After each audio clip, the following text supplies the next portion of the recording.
Hello everyone, my name is Soumya and welcome back to my YouTube channel. बच्चों, आज हम देखने वाले हैं चैप्टर 5 इलेक्ट्रोकेमिस्ट्री का लेक्चर नंबर 3 और उसके अंदर हम कौन सा टॉपिक देखने वाले हैं? तो उसके अंदर देखने वाला है इलेक्ट्रिकल कंडक्टेंस ऑफ सॉल्यूशन के बारे में। तो आइए स्टार्ट करते हैं बिना टाइम गवाए आज का हमारा लेक्चर। तो बच्चों, सबसे पहले हम देखेंगे रेजिस्टेंस क्या होता है। तो आइए हम देखते हैं रेजिस्टेंस क्या होता है। भाई, ये जो रेजिस्टेंस होता है इसको हम R से डिनोट करते हैं, जो कैपिटल R होता है उससे हम डिनोट करते हैं। इसका मतलब क्या होता है? तो इसका मतलब होता है opposition to flow of current, to flow of current. यानी जितना ज्यादा रेजिस्टेंस होगा बच्चों, उतना ही कम करंट फ्लो होगा, और जितना कम रेजिस्टेंस होगा उतना ही ज्यादा इलेक्ट्रिक करंट फ्लो होगा। तो भाई, इसका जो फॉर्मूला वगैरह है, ऐसा यूनिट क्या होता है, ये हमको देखना है। तो आप लोगों को ओहम्स लॉ तो पता होगा। ओहम्स लॉ क्या कहता है? तो ओहम्स लॉ कहता है R is equal to V by I कहता है। ये V क्या है बच्चों? तो V होता है पोटेंशियल डिफरेंस, और I क्या होता है? तो I होता है इलेक्ट्रिकल करंट। अब अगर इसके ऐसा यूनिट की हम बात करें तो इसका ऐसा यूनिट क्या आएगा? तो वोल्ट को हम वोल्ट से ही दिखाते हैं, और इलेक्ट्रिक करंट जो है इसका ऐसा यूनिट क्या होता है? तो एम्पियर होता है। तो इसका ऐसा यूनिट क्या आएगा भाई? तो इसका ऐसा यूनिट है वोल्ट पर एम्पियर। ये इसका एक ऐसा यूनिट आता है। दूसरा इसका ऐसा यूनिट आता है बच्चों ओहम, जिसको हम OHM से भी दिखाते हैं, और इसका कुछ यूनिट आता है क्या, वो भी देख लेते हैं। तो भाई, हमारा जो करंट होता है वो किससे बनाता है? उसकी डेफिनेशन क्या है? तो उसकी डेफिनेशन है चार्ज पर यूनिट टाइम। और ये चार्ज हम किस में गिनते हैं? तो चार्ज को हम गिनते हैं कूलम में, और टाइम को हम गिनते हैं सेकंड में। तो इसका यूनिट क्या आएगा? कूलम पर सेकंड, ये भी आएगा। अब अगर ये वैल्यू हम यहां पर हमारे फॉर्मूले में डाल देंगे, ठीक है, ये हमारा जो फॉर्मूला है इसके अंदर डाल देंगे, तो हमको रेजिस्टेंस का एक नया यूनिट मिल जाएगा। वो क्या आएगा? Volt upon coulomb per second. Denominator का डिनोमिनेटर क्या होता है? न्यूमरेटर होता है। तो इसका यूनिट क्या आएगा? वोल्ट सेकंड पर कूलम ही आएगा। इसका और एक यूनिट बनता है क्या भाई? तो इसका और भी यूनिट बन सकता है, लेकिन वो अभी हमको देखना नहीं है, ठीक है। तो ये तो हो गया भाई रेजिस्टेंस। अब हमको देखना है कंडक्टेंस क्या होता है, वो भी देख लेते हैं। कंडक्टेंस को बच्चों हम कैपिटल G से दर्शाते हैं। किससे दर्शाते हैं? कंडक्टेंस को हम कैपिटल G से दर्शाते हैं। इसका क्या मतलब होता है? तो इसका मतलब होता है ability to flow of current. क्या होता है? Ability to flow of current. यानी अगर किसी सब्सटेंस का ज्यादा कंडक्टेंस होगा, उसका मतलब क्या होता है? उसका मतलब होता है कि वहां से ज्यादा करंट फ्लो होगा। और अगर किसी चीज का अगर कंडक्टेंस कम होता है, इसका मतलब यह होता है कि वहां से करंट कम फ्लो होगा। और ये जो कंडक्टेंस है ये इनवर्सली प्रोपोर्शनल होता है रेजिस्टेंस के। और अगर हम यहां पर रेजिस्टेंस की वैल्यू पुट करेंगे V बाय I, तो ये क्या बन जाएगा? I बाय V बन जाएगा, ठीक है। तो इसका यूनिट क्या आएगा? एम्पियर पर वोल्ट इसका यूनिट आ जाएगा। दूसरा यूनिट, इसको अगर हम इन्वर्स करते हैं तो हमारे पास दूसरा यूनिट क्या आ जाएगा? कूलम पर वोल्ट पर सेकंड। ये और एक इसका यूनिट आता है। तो भाई, इसको नोट डाउन कर लो। इसके बाद हम क्या करते हैं? स्पेसिफिक रेजिस्टेंस को करता है। अच्छा, एक बात और छूट गई भाई, जो रेजिस्टेंस होता है उसका एक यूनिट और होता है। वो क्या होता है? ओहम होता है। तो इसका यूनिट क्या आता है? तो इसका और एक यूनिट आता है, वो होता है ओहम इनवर्स, जिसको हम ऐसे भी लिखते हैं ओहम इनवर्स। इसको और एक तरीके से लिखा जाता है बच्चों, ये जो OHM है इसको उल्टा पड़े तो क्या मिलेगा? MHO मिलेगा। तो इसका एक यूनिट और होता है, वो होता है MHO। इसका और एक ऐसा यूनिट होता है, वो होता है सीमेंस, जिसको हम किससे दर्शाते हैं? इसको हम कैपिटल S से दर्शाते हैं। कैपिटल S यानी क्या होता है? सीमेंस होता है। ये भी भाई इसका एक ऐसा यूनिट है। तो इन सबको नोट डाउन करो, उसके बाद हम स्पेसिफिक रेजिस्टेंस क्या होता है उसको हम देख लेते हैं। तो बच्चों अभी हम देखते हैं स्पेसिफिक रेजिस्टेंस क्या होता है। तो आइए हेडिंग डाल लेते हैं, स्पेसिफिक रेजिस्टेंस। ये जो स्पेसिफिक रेजिस्टेंस होता है इसको हम रो से दर्शाता है इस तरह से। ठीक, अब ये क्या होता है ये हम देखेंगे। तो मान लीजिए मैंने कोई एक वायर ले ली है, ये वायर की कुछ लेंथ है जिसको मैं बोलता हूं कैपिटल एल, और इसका कुछ क्रॉस सेक्शन एरिया होगा। अगर मैं इसको काटूं तो इसका कुछ क्रॉस सेक्शन एरिया दिखेगा, इसको मैं बोलता हूं कैपिटल ए। तो बच्चों resistance is directly proportional to the length होती है, यानी जितनी बड़ी लेंथ, जितनी ज्यादा लेंथ उतना ही ज्यादा रेजिस्टेंस होता है, और resistance is inversely proportional to the area होता है, यानी जितना मोटा इसका ज्यादा एरिया होगा उतना ही कम इसका रेजिस्टेंस होगा। इसको मैं नाम दे देता हूं इक्वेशन नंबर 1 और इसको नाम दे देता हूं इक्वेशन नंबर 2। अब मैं क्या करता हूं, इन दोनों इक्वेशन को कंपेयर करता हूं। तो R is directly proportional to the L and inversely proportional to the A। तो ये मुझे कुछ ऐसा मिल जाता है। अगर मैं यहां से प्रोपोर्शनैलिटी का साइन हटा के इक्वल का साइन दे दूं तो यहां पर मुझे एक कांस्टेंट डालना पड़ेगा। वो कांस्टेंट ही क्या है, आपका रेजिस्टेंस होगा। स्पेसिफिक रेजिस्टेंस होता है, रो से दिखाता है, रो डिवाइड बाय एल अपॉन ए। अब मुझे रो की वैल्यू निकालनी है, तो मैं क्या करता हूं, ए को इधर लेके जाता हूं और एल को इधर लेके जाता हूं। तो मुझे क्या मिलेगा, rho is equal to R into A divided by L मिल जाएगा। तो यहां पर भाई आर का यूनिट क्या होता है, तो वो होता है ओहम। ए क्या होता है, सेंटीमीटर स्क्वायर या मीटर स्क्वायर, जो भी आपको लिखना है वो लिख लो, और एल क्या होता है, सेंटीमीटर। तो यहां पर ये कट जाएगा, तो मेरे पास क्या यूनिट आएगा, तो मेरे पास आएगा ओहम सेंटीमीटर। ये इस तरह से इसका एक यूनिट आता है।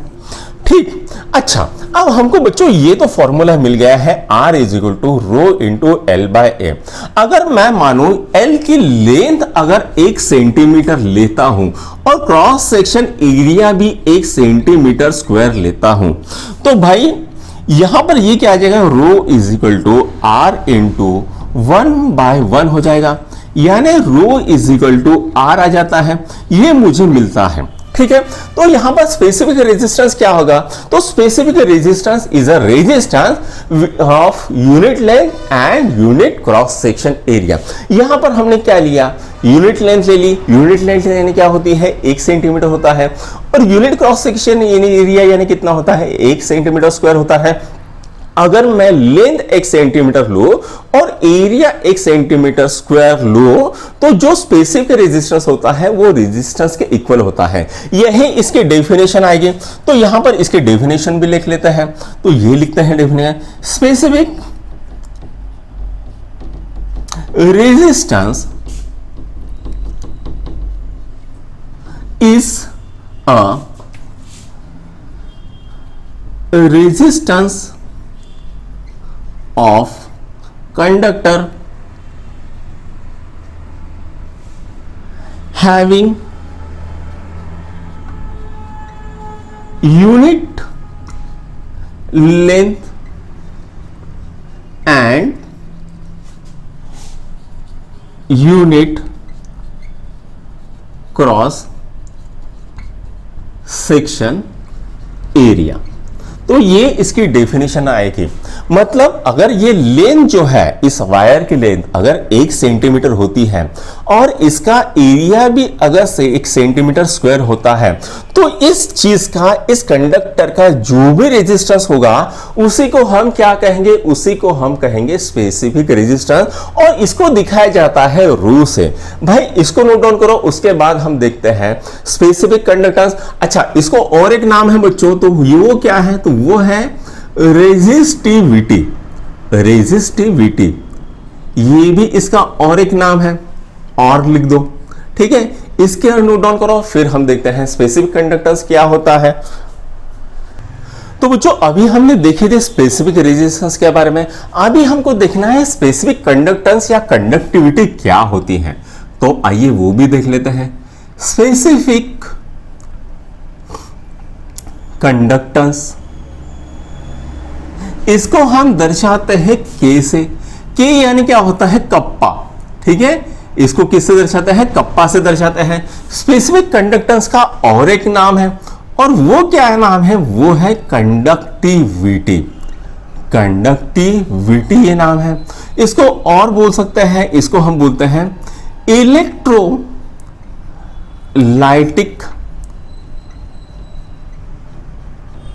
कंडक्टिविटी।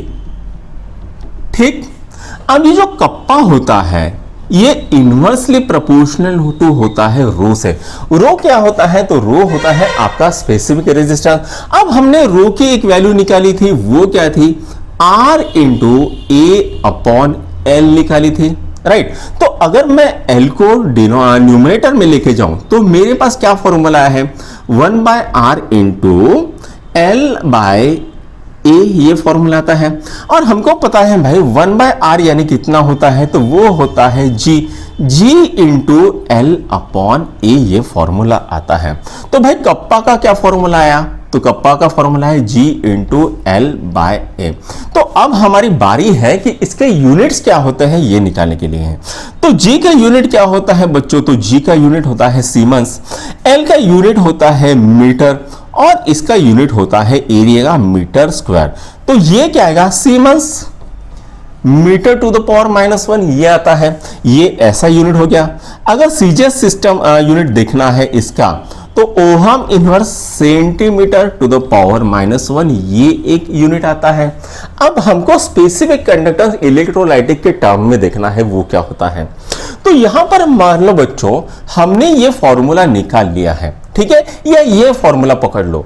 तो अगर हमने कोई एक रॉड ले लिया, ठीक है, इस रॉड का कुछ लेंथ होगा, ठीक है, और इसका कुछ क्रॉस सेक्शन एरिया होगा। अगर मान लेते हैं इसका लेंथ है 1 सेंटीमीटर और इसका एरिया समझ लेते हैं 1 सेंटीमीटर स्क्वायर, तो भाई ये जो कप्पा आएगा ये इक्वल टू जी आ जाएगा। यानी जो स्पेसिफिक कंडक्टेंस होता है वो इक्वल टू कंडक्टेंस हो जाएगा। तो यहां पर हम इसकी डेफिनेशन कैसे बनाएंगे? तो specific conductance, specific conductance is a conductance of conductor having unit length